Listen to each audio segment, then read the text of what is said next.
हर आदमी सोचता है कि मुझ पर अल्लाह का करम है। पूछते हैं क्या हाल है तो बोलता है कि वह अल्लाह का करम है। घर बंगला है, कारोबार है, यह अल्लाह का करम नहीं है तो और क्या है। दूसरे से पूछते हैं क्या हाल है, दूसरे ने भी यही बात कहा कि बड़ा अल्लाह का करम है, गरीब था, बड़ा इतना बड़ा अफसर हो गया है, ये अल्लाह का करम नहीं है तो और क्या है। और तीसरे से पूछते हैं क्या हाल है कि बड़ी करम है, क्यों।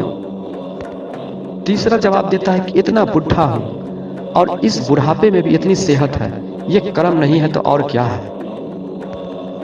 और हम कहते हैं कि ये चीजें तो काफिरों के पास भी है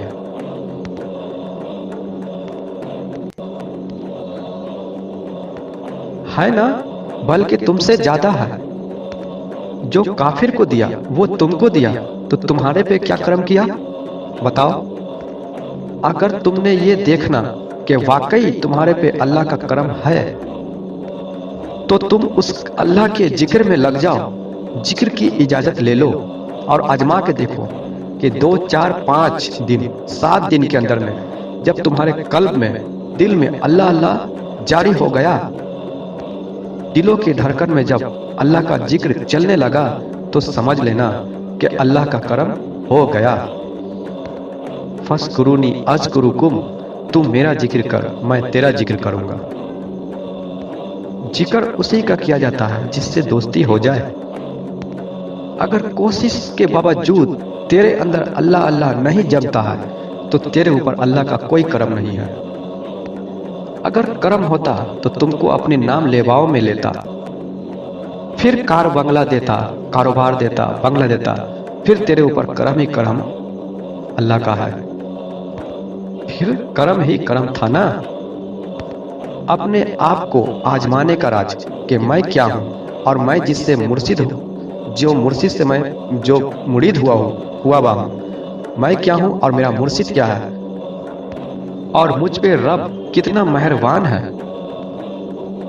यही एक कसौटी है कि आप जिक्र कल्ब की इजाजत लें और नसीब आजमाएं और फिर देखें कि अल्लाह का वाकई करम है या नहीं। हमारे सरकार सभी को नवाज रहे हैं और ये जिक्र की इजाजत अता कर रहे हैं। आप भी अपनी नसीब आजमाएं और जिक्र की इजाजत ले, शर्माए नहीं। कुरान मजीद में, हदीस में जगह जगह पे इस जिक्र के हवाले से आई है बातें।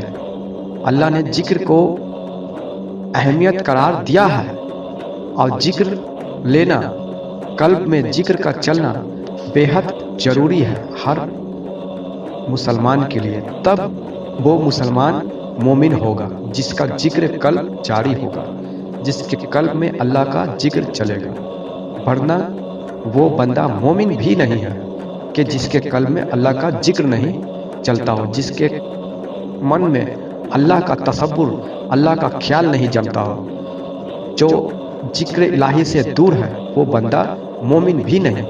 जो नमाज में दुनिया की ख्याल जिसके पकते हैं, जिसके नमाज रोजे यूं ही रियाकारी में जा रहे हैं, ऐसे बंदे की नमाज रोजे सारे बर्बाद हो रहे हैं। वो बंदा मोमिन भी नहीं और सारे उसकी इबादतें, अमल जो वो कर रहा है वो बर्बाद जा रहे हैं। तो ये सब अमल इबादतें करने से पहले आप मोमिन बने और ये आजमाइश शर्त है।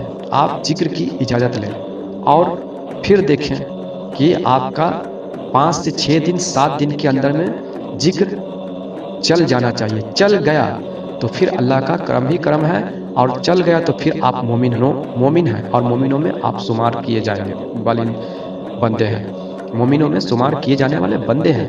फिर आपके ऊपर रोजा, नमाज, हज, ज़कात सब फर्ज है और फिर इस इबादत का और इस हर अमल का आपको फायदा मिलेगा। लेकिन उससे पहले आप अपना जिक्र कल्ब की इजाजत लें, मुर्शिद थामे। आप हमसे भी राब्ता कर सकते हैं, हमारा कॉन्टेक्ट नंबर डिस्क्रिप्शन में दे दिया गया है। अस्सलाम वालेकुम व रहमतुल्लाहि व बरकातुहू।